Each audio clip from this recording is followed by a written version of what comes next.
ആഹാ മല്ലിയോ, good morning ചേച്ചി. Surprise ആണല്ലോ. ഇത് എവിടായിരുന്നു? പോലീസ് കമ്മീഷണറുടെ വീട്ടിലോട്ട് എപ്പോഴെങ്ങനെ കയറി വരാമോ? വാ, അകത്തേക്ക് വാ, ഇരിക്ക്. കഴിഞ്ഞ ദിവസമേ മല്ലിയുടെ അമ്മയുടെ പ്രസംഗം ഞാൻ TV കണ്ടായിരുന്നു. അപ്പോഴേ ഒന്ന് വിളിക്കണമെന്ന് കരുതിയതാ. അതെങ്ങനാ, നമ്പറും ഇല്ല അഡ്രസ്സും ഇല്ല. അതെ മല്ലി ഇരിക്കേ, ഞാൻ ഇച്ചിരി കാപ്പി എടുക്കാം, എന്നിട്ടാവും വർത്താനമൊക്കെ. അയ്യോ കാപ്പിയൊന്നും വേണ്ട ചേച്ചി മേലാതെ. അതൊന്നും സാരമില്ല, നീ അവിടെ ഇരിക്കേ.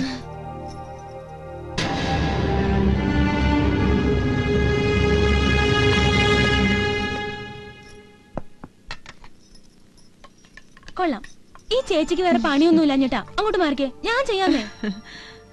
എന്നാലും ഈ കമ്മീഷണർ സാറിന്റെ ഒരു വേലക്കാരിയെ പോലും വെക്കാത്തെ, അതും ചേച്ചി ഈ അവസ്ഥയിലായിരിക്കുമ്പോ. അയ്യോ അത് എന്റെ കുറ്റവാ, എനിക്കിഷ്ടമല്ല അടുക്കളയിൽ വേറെ ആരും പെരുമാറുന്നേ. അപ്പോ ഞാൻ കയറിയത് പ്രശ്നമായോ? ഏയ് നീ അങ്ങനെ അല്ലല്ലോ. അപ്പോ കമ്മീഷണർ സാറിന് രാത്രി എവിടെങ്കിലും പോണ്ടി വന്നാ? ചേച്ചി ഇവിടെ ഒറ്റയ്ക്ക്? എനിക്ക് വയ്യാത്തോണ്ടേ ഇച്ചായൻ ഇപ്പൊ രാത്രിയിൽ എങ്ങും പോക്കില്ല. എങ്ങോട്ടും? എങ്ങോട്ടും? ആ പിന്നെ അടുത്ത ശനിയാഴ്ച അങ്കമാലിൽ ഒരു കല്യാണത്തിന് പോകാനുണ്ട്. ശനിയാഴ്ച ഇച്ചാൻ ഒഴിവില്ലാത്തോണ്ട് വെള്ളിയാഴ്ച വല്ല ടാക്സിയും പിടിച്ച് ടപ്പേ നിങ്ങൾ പോയിട്ട് പോരും. എന്നെ ഒറ്റയ്ക്കാക്കി പോകണ്ടെന്നാ പുള്ളിക്കാരന്. പോയേ പറ്റൂന്ന് ഞാൻ പറഞ്ഞു. എനിക്കങ്ങനെ വയ്യായ്കയൊന്നും ഇല്ലെന്നേ. എന്നാ ഞാൻ ഇറങ്ങട്ടെ ചേച്ചി. അയ്യോ എന്താ ഇത്ര പെട്ടെന്ന്? ഊണ് കഴിച്ചിട്ട് പോവാം. ഏയ് ഇനി ഒരു ദിവസം വരാച്ചി. എന്താ ഈ വാതിലൊക്കെ തുറന്നിട്ടിരിക്കുന്നത്? ഇച്ചയ ഇത് മല്ലി, നമ്മുടെ സ്ത്രീശക്തി ഇന്ദ്രയുടെ മോള്. ഹലോ. ഹലോ, അമ്മയെ ഞാൻ അറിയും. വരട്ടെ. ഇതാണോ നീ പറഞ്ഞ പിറക്കാതെ പോയ നിന്റെ അനിയത്തി? കണ്ടിട്ടെന്ത് തോന്നുന്നു? You right. എവിടെ വെച്ചോ കണ്ട ഒരു അമ്പലവാസി പെണ്ണ്, നമ്മുടെ ടീനയുടെ ചായ ഉണ്ടല്ലേ? അത് ശരി, അപ്പോഴേക്ക് സാറിന്റെ അനിയത്തിയാക്കിയോ? എന്റെ പരമശിവം, വേണ്ട വേണ്ട വേണ്ട, ഞാൻ എങ്ങോട്ട് തിരിയും നോക്കിയിരിക്കുക. മീഡിയയും പിന്നെ ആ പ്രതിപക്ഷ നേതാവും. മീഡിയയുടെ കാര്യം സാർ വിട്, ഞാനാണ് മീഡിയ. ഞാൻ അറിയാതെ പത്രത്തിലോ ചാനലിലോ ഒന്നും സംഭവിക്കില്ല. പിന്നെ പ്രതിപക്ഷ നേതാവ്, ഈ ഡീലിൽ അയാളും ഉണ്ടാവും. അതല്ലേ അതിന്റെ ഒരു ടെക്നിക്ക്. അയാളും കൂടെ ഉണ്ടെങ്കിൽ പിന്നെ പ്രശ്നമില്ല. എന്നാലും മീറ്റിംഗ് പ്ലേസ് ഒരു പൂച്ചക്കുഞ്ഞു പോലും അറിയില്ല. എന്റെ ഗസ്റ്റ് ഹൗസ്. സാറ് സർക്കാരിന്റെ അതിഥി മന്ദിരത്തിൽ അന്തി ഉറങ്ങാനൊന്ന് എത്തിയാ മതി. രാത്രി ഞാൻ എന്റെ ഒരു അംബാസിഡർ അയക്കാം. ദൈവം പോലും അറിയാതെ സാറിനെ ഞാൻ എന്റെ സ്ഥലത്ത് എത്തിച്ചോളാം. ഞാൻ എത്തിക്കൊള്ളാം, പക്ഷേ എല്ലാം സൂക്ഷിച്ചു വേണം. പിന്നെ ആ പ്രതിപക്ഷത്തിന്റെ കാര്യം ഞാൻ ഏറ്റെന്ന് പറഞ്ഞില്ലേ.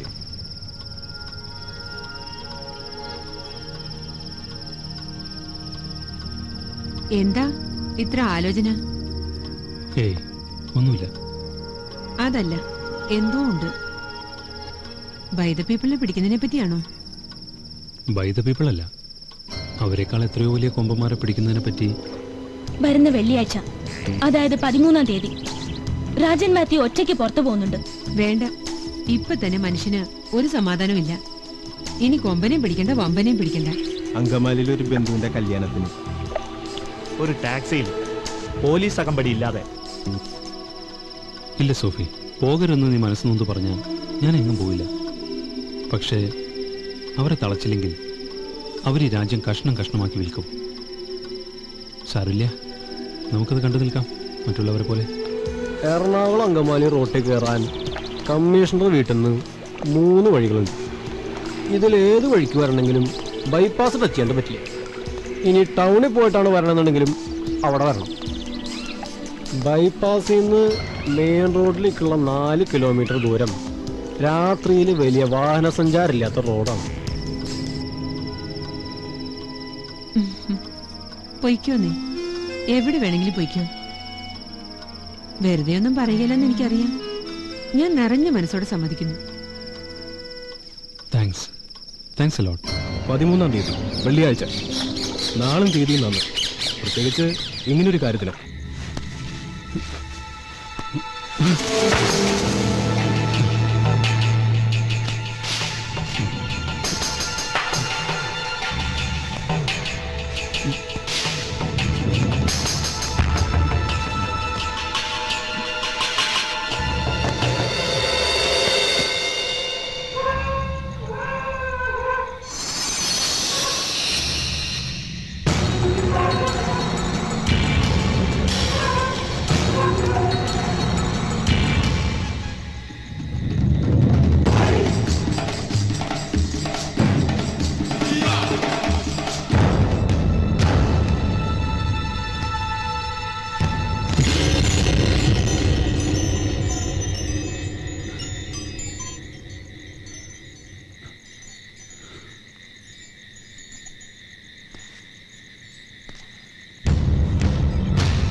ചുവന്ന മണൽ, തെക്കൻ കേരളത്തിന്റെ കടൽ തീരമാകെ പരന്നു കിടക്കുന്ന സുലഭമായ ധാതുസമ്പത്ത്.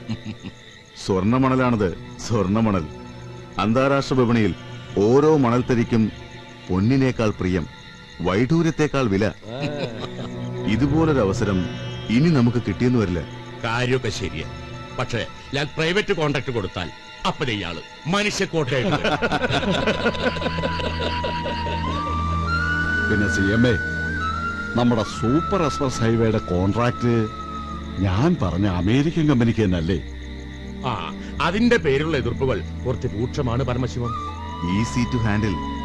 നിങ്ങൾ ആ പദ്ധതി പേരിനൊന്നും തുടങ്ങി വെക്കുക. 6 മാസം കഴിഞ്ഞ് നിങ്ങൾ ഇറങ്ങി ഇവര് കയറുമല്ലോ ഭരണപക്ഷത്ത്. അപ്പോ അവരത് നടപ്പിലാക്കട്ടെ. എതിർപ്പുമായിട്ട് വരുന്നവരോട് നേതാവ് കൈമലർത്തും. അയ്യോ, ഞാനിപ്പോ എന്ത് ചെയ്യാനാ? അതെല്ലാം കഴിഞ്ഞ സർക്കാരിന്റെ പണിയാന്ന്. ശരിയല്ലേ നേതാവേ? ദീപസ്തംഭം മഹാശ്ചര്യം. അതുകൊണ്ട് നമുക്ക് കാര്യത്തിലോട്ട് വരാം. രണ്ടുപേരുടെയും വീതം എവിടെയാ ഏർപ്പാട് ചെയ്യണ്ടേ? ഇത്തവണ ദുബായ് വേണ്ട, അമേരിക്കയിലെ മോന്റെ കയ്യിലാവുമ്പോ സോഫ്റ്റ്വെയർ കമ്പനി സേഫാ. അതെ അതെ, ഇവിടെ പിന്നെ കാശായിട്ട് വേണ്ടല്ലോ. മരുമോന്റെ പേരിൽ ഷെയർ ആയിട്ടാവുമ്പോ ഒരീച്ച പോലും അറിയില്ല. അത് മതി. ശരിയാ.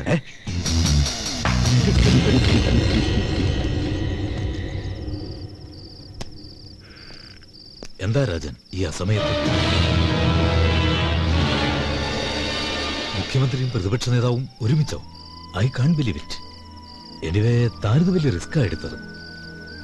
പരമശിവത്തിന് ഇങ്ങനൊരു മുഖമുണ്ടെന്ന് ഞാൻ സ്വപ്നത്തിൽ കൂടി വിചാരിച്ചില്ല. സത്യമാണ് സാർ. ഒരു കേസ് രജിസ്റ്റർ ചെയ്ത് സംഗതി കോടതിയിലെത്തിയാൽ ഈ ഒരൊറ്റ തെളിവ് മതി നമ്മുടെ നാട് മുഴുവൻ നേരെയാവാൻ. നമുക്ക് നാളെ ഓഫീസിൽ വെച്ച് ആലോചിച്ചിട്ട് ലൂപ്പോൾസ് ഇല്ലാത്തൊരു കേസ് തന്നെ എടുക്കാമല്ലോ. എനിക്കിതിന്റെ 1-2 കോപ്പികൾ എടുക്കണം. Yes yes, we must be more careful. Okay Rajan, good night. Good night sir.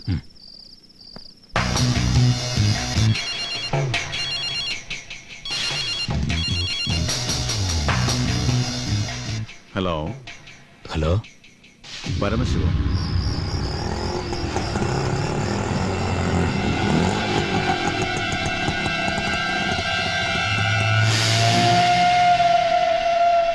സമയം എന്തായി? 11:10.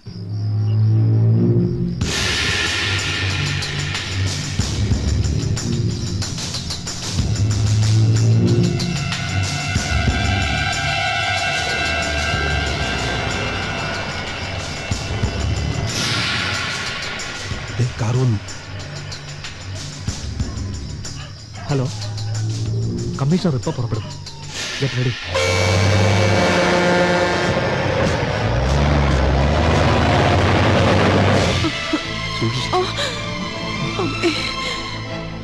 അങ്ങേരുടെ കൂടെ?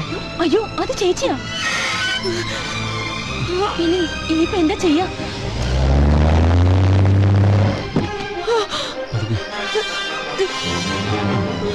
വണ്ടി എടുക്ക.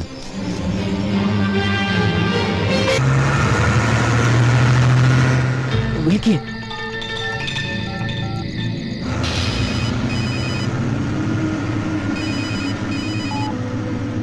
ഹലോ. ഹലോ, ഇത്തവണ നമുക്ക് ആ കമ്മീഷണറെ വെറുതെ വിടാം. എന്തു പറ്റി?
Oh!